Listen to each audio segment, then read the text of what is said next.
ఇక బీసీలు అణచివేతకు గురవుతున్నారని బీసీవై అధ్యక్షుడు రామచంద్రరావు అన్నారు. ఎన్నికల సమయంలో బీసీలకు పథకాలు ఇస్తామని హామీ ఇచ్చి గెలిచాక విస్మరిస్తున్నారని మండిపడ్డారు. బీసీలను దోచుకున్నారు. ఏ ఒక్క పార్టీ ఏ ఒక్క ప్రభుత్వం బీసీలను ఆదుకోలేదని ఫైర్ అయ్యారు రామచంద్ర యాదవ్.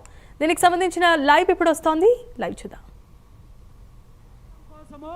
తప్పుడు కథనాలు, తప్పుడు వార్తలు రాయడానికి ప్రయత్నం చేసిందనే విషయాన్ని మనందరం చూసాము. బీసీ రక్షణ చట్టం సిద్ధమైపోయింది, ముసాయిదా సిద్ధమైపోయింది, రేపో మాపో ముందుకొచ్చేస్తోందంటూ ఎక్కడ ముఖ్యమంత్రి గారు కానీ వాళ్ళ పుత్రరత్నం కానీ ఆ పార్టీకి సంబంధించిన నాయకులు కానీ మంత్రులు కానీ ఎమ్మెల్యేలు కానీ ఎంపీలు కానీ ఏ ఒక్కరూ ప్రకటన చెయ్యకపోయినా ముఖ్యమంత్రి గారు వాళ్ళ పుత్రరత్నానికి అనధికారికంగా సర్వశాఖ మంత్రి అప్పచెప్పినట్టు సమాచార శాఖ ఏమైనా ఈనాడు పత్రిక అప్పచెప్పారేమో, మరి వీళ్ళు ఎటువంటి ప్రకటన లేకుండా తప్పుడు రాసే ప్రయత్నం చేశారు. ఇప్పటికీ కూడా ముఖ్యమంత్రికి ప్రభుత్వానికి ఈ బీసీ రక్షణ చట్టం అమలు చేయాలనే చిత్తశుద్ధి లేదు అనేది మనం గుర్తించాలి. ఇప్పుడు ఒక్కటే డిమాండ్ చేస్తున్నాను, ఇప్పటికైనా మీ కుట్ర రాజకీయాలు పక్కన పెట్టి వెంటనే బీసీలకు రక్షణ చట్టం కల్పించాల్సిన బాధ్యత మీకుంది అని చెప్పి ఈ సందర్భంగా ముఖ్యమంత్రి చంద్రబాబు నాయుడు గారిని డిమాండ్ చేస్తున్నాను.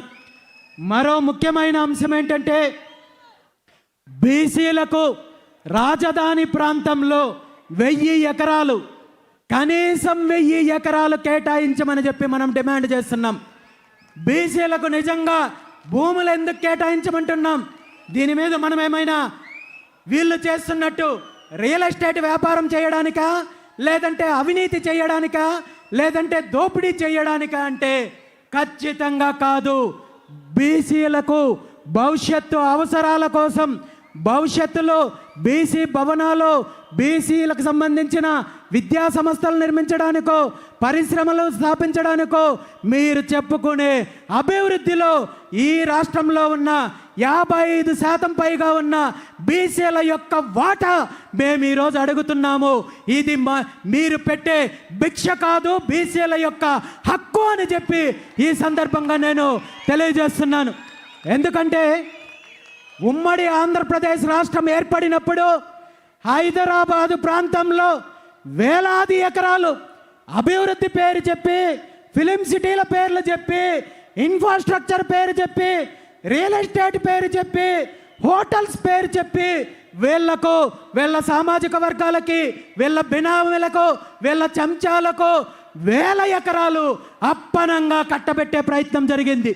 తెలుగుదేశం పార్టీ ప్రభుత్వం కానీ, అప్పుడు అధికారంలో ఉన్న కాంగ్రెస్ పార్టీ ప్రభుత్వం కానీ ఈ 1000 ఎకరాల భూపందారంలో ఉమ్మడి ఆంధ్రప్రదేశ్కి సంబంధించి హైదరాబాదులో బీసీల వాటా ఏమైనా ఉంది అంటే భూతద్దం వేసి వెతికిన ఈరోజు బీసీలకు సంబంధించి 1 సెంటు కేటాయింపు జరగలేదు.